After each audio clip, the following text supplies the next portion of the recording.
Olá, a paz do Senhor Jesus.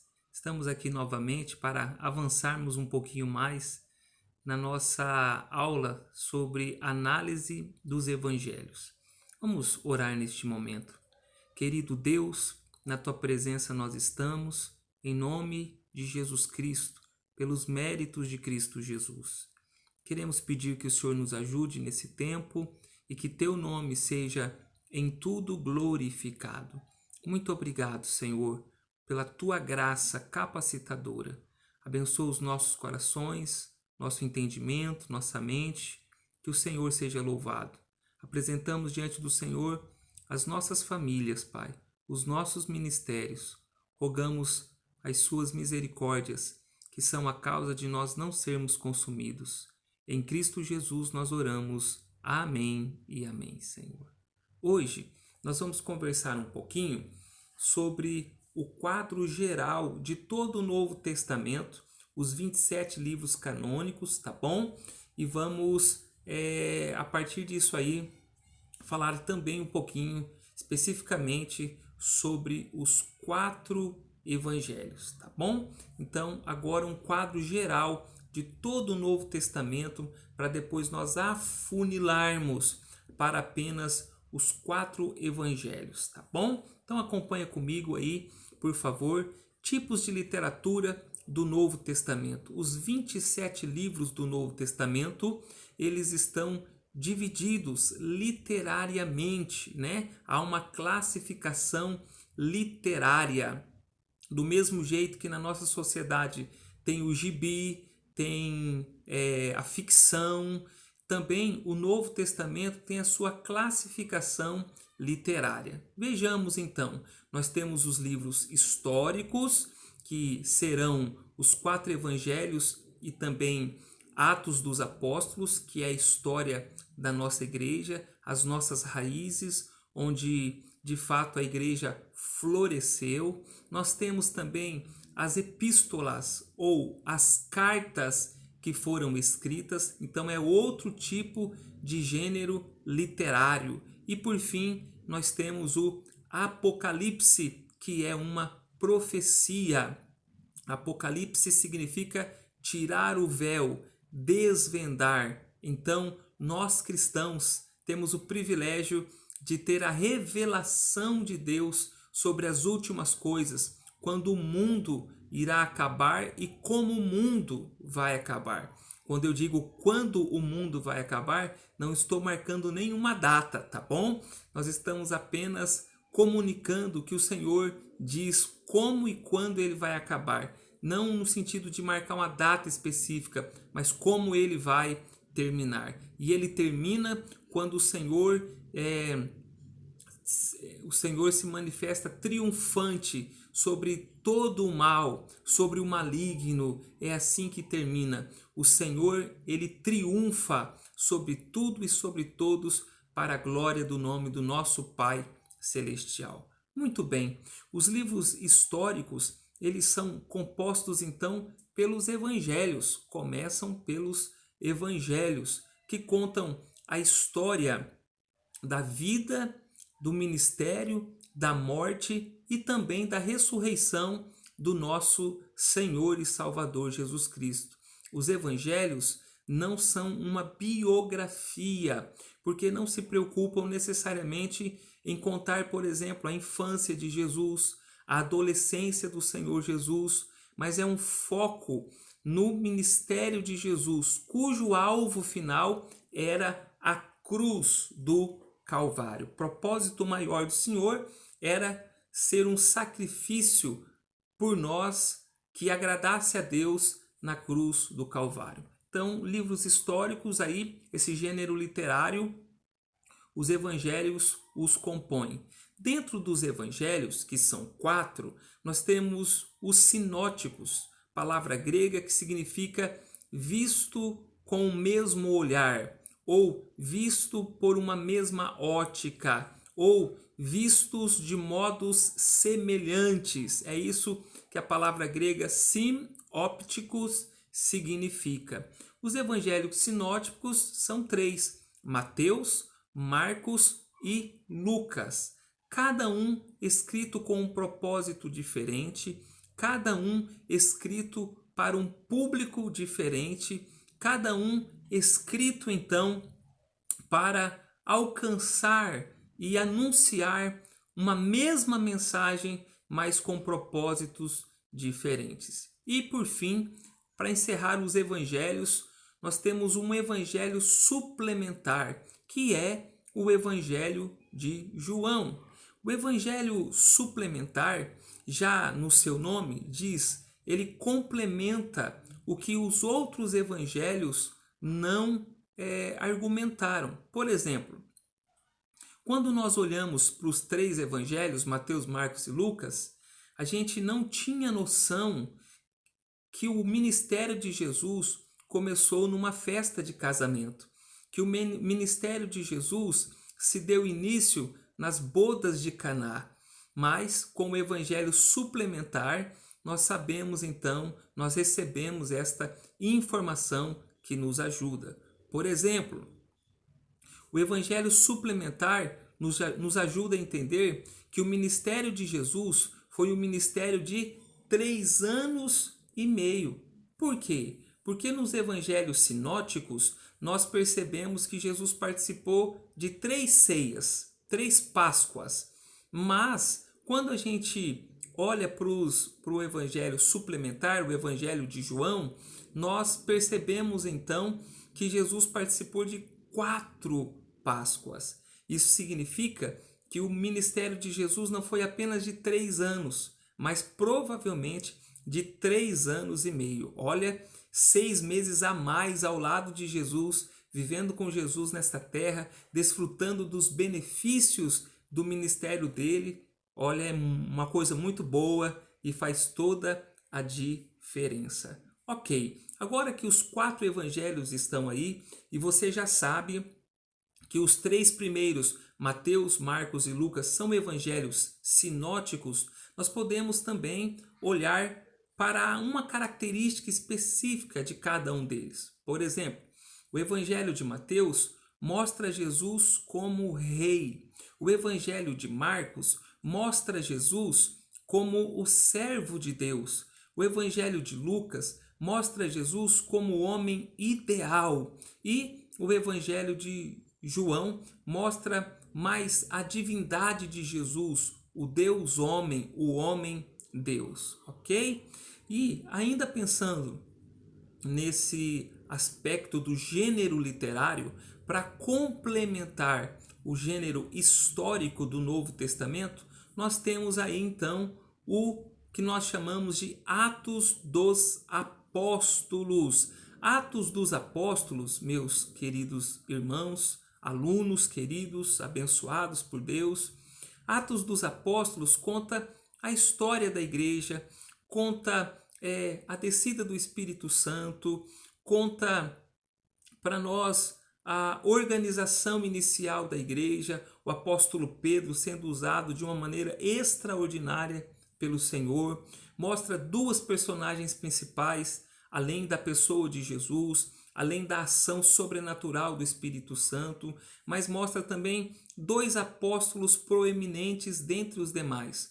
O apóstolo Pedro, no primeiro momento, até o capítulo de número 10, a figura do apóstolo Pedro é muito forte. E a partir do capítulo 13, a figura do apóstolo Paulo também vai ser muito forte. Atos dos Apóstolos recebe esse nome, mas em alguns manuscritos antigos ele também era chamado de Atos do Espírito Santo, porque é um livro que registra os feitos, o agir, o poder, a manifestação do Espírito Santo de Deus. Então, assim nós concluímos o gênero literário histórico. Agora avancemos então nesse sentido de gênero literário para as epístolas. Epístolas são cartas, são missivas. E essas missivas, essas cartas, epístolas, elas são frutos da necessidade da igreja.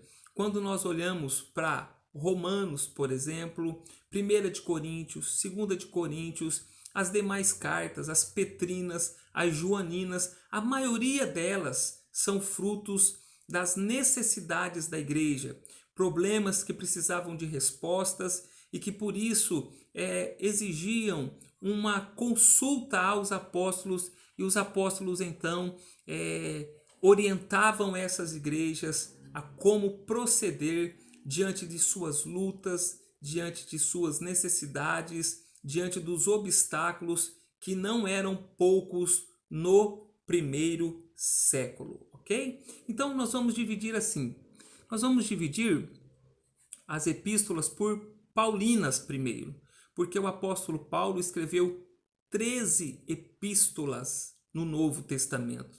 Alguns acreditam que foi ele quem escreveu Hebreus. Se isso for verdade, então seriam 14 escritos paulinos no Novo Testamento. E como é que a gente pode olhar para esse gênero literário do Novo Testamento? Nós podemos olhar então que Paulo escreveu as suas cartas às igrejas e escreveu também a alguns indivíduos. Então são cartas coletivas para toda a igreja e cartas pessoais escritas para alguns indivíduos. E naturalmente que no final das contas toda a igreja sempre foi abençoada com todas estas cartas. As cartas às igrejas, então, você pode acompanhar aí no slide, são Romanos, 1ª e 2ª de Coríntios, Gálatas, Efésios, Filipenses, Colossenses, 1ª e 2ª Tessalonicenses. São cartas específicas para a igreja, ok? Depois temos as cartas para os indivíduos, 1ª de Timóteo, 2ª de Timóteo, Tito e também Filemon. Cartas mais pessoais, mas que acabavam desembocando sim na igreja também. Aqui gostaria de fazer uma pausa para falar um pouquinho de hermenêutica. Todo professor ele acaba sendo interdisciplinar também, né? Por que é importante nós pararmos aqui? Porque os livros históricos eles são interpretados de uma maneira diferente das cartas, das missivas, das epístolas. Por exemplo, quando nós estamos analisando um documento histórico, nós precisamos ver se aquilo que nós estamos interpretando é um mandamento para as nossas vidas ou é apenas algo descritivo. Em outras palavras, o texto que eu estou analisando e que eu vou levar aplicações para o meu auditório, para a minha igreja, para a sala de aula, para a escola bíblica dominical, para a minha própria vida, para um discipulado. Aquele texto histórico, ele é descritivo ou ele é normativo? Porque se ele for só descritivo, ele não necessariamente tem aplicações para a minha vida hoje. Mas se ele é normativo, ele é atemporal. Ele vai funcionar numa tribo indígena, vai funcionar na cultura africana, vai funcionar na cultura europeia, vai funcionar aqui no Brasil também. Então, a maneira pela qual eu identifico um gênero literário, ele me ajuda na interpretação. Por isso nós estamos dando ênfase aí no gênero literário. A epístola, por exemplo, ela sempre é mais argumentativa. Existe sempre um argumento mais longo que toma conta dessa epístola, desse escrito. Enquanto que num livro histórico você vai ter mais dados, mais detalhes para você examinar e extrair dali então uma lição, uma mensagem central, um tema para nós expormos aí para a igreja ou para as nossas vidas também. Prosseguindo, as epístolas do Novo Testamento também são conhecidas como epístolas gerais ou epístolas universais. Os estudiosos às vezes chamam de gerais e às vezes chamam de universais. O que isso significa? Que essas cartas não foram escritas apenas para uma igreja específica. Elas foram escritas uma vez, mas foram feitas outras cópias para que elas chegassem a outros lugares. Por exemplo, quando nós olhamos para as Petrinas, nós logo na saudação de 1 de Pedro, nós percebemos que o autor, Pedro, escreveu para a região da Galácia, para a região do Ponto. Então nós já temos duas regiões ali para onde estas cartas foram escritas. Também foi escrita para Bitínia e para a região da Ásia Menor. Então, uma carta, mas com várias cópias para várias regiões do Império Romano naquele momento. Por isso, então, elas são chamadas de cartas gerais ou cartas universais. Quais são essas cartas? Essas cartas foram dirigidas a um grupo maior de judeus com menos gentios, mas também foram escritas por um grupo mesclado de judeus e de gentios. Cartas gerais. Então, cartas que foram escritas mais para um público judeu, um público israelita. Nós temos Hebreus e temos Tiago. Quando você lê essas duas cartas, você percebe então que há toda uma cultura judaica permeando esses escritos. O evangelho está lá, mas o público é um público mais judeu.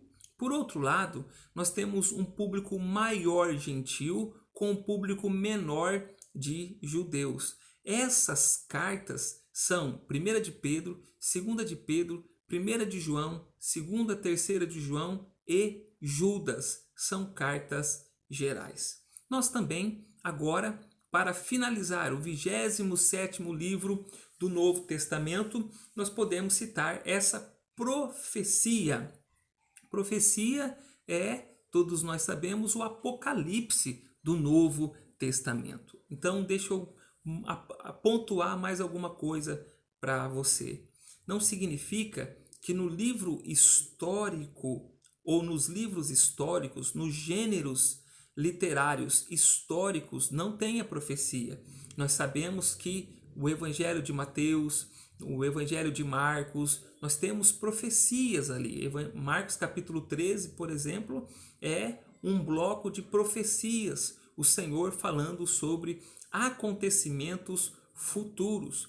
E não significa também que nas epístolas, por ser um outro tipo de gênero literário, ela não tenha também algum tom profético nelas. Por exemplo, 1 Tessalonicenses, 2 Tessalonicenses, nós vemos ali algumas questões proféticas também. Mas o gênero maior que compõe a carta é o histórico, ou é o epistolar, ou é uma profecia. Então, profecia, como ela deve ser interpretada? Geralmente, as profecias, elas têm as suas características. Um livro profético, ele tem as suas características, né? Como, por exemplo, fala de juízo, fala de sofrimento, fala de recompensa, fala de perseverança. São características de uma profecia. Fala de julgamento, fala de vida eterna, fala da ira de Deus que será derramada sobre o justo, sobre o injusto, e as bênçãos de Deus que serão derramadas sobre os justos. Então, esse escrito, ele compõe essas características, né? E é isso que Apocalipse vai mostrar para nós também, através das trombetas, através dos cavalos, né? Tem cavalo branco, cavalo preto, cavalo vermelho, e as trombetas e tantas outras coisas mais que existem ali, né? Então, esse é um quadro geral do Novo Testamento. Isso posto, na nossa próxima aula, o que nós vamos fazer? Nós vamos começar então a focalizar os livros históricos, especificamente os 4 evangelhos, tá bom? Que são livros históricos que contam especificamente o ministério de Jesus, a sua morte e a sua ressurreição. O ápice do ministério de Jesus é a cruz, é a morte e é também a ressurreição. Os milagres de Jesus, as obras maravilhosas de Jesus comprovavam que ele era o Messias. Os milagres, as libertações, os embates com Satanás, com os espíritos malignos, com as legiões, tudo isso aconteceu para comprovar que Jesus era o Messias e para que as profecias do Antigo Testamento se cumprissem na vida de nosso Senhor e Salvador Jesus Cristo, ok? Mas o ápice do ministério de Jesus é a cruz e a ressurreição. Você deve se lembrar que Paulo disse que se Cristo não ressuscitasse ou não ressuscitou o Senhor, a nossa fé seria vã.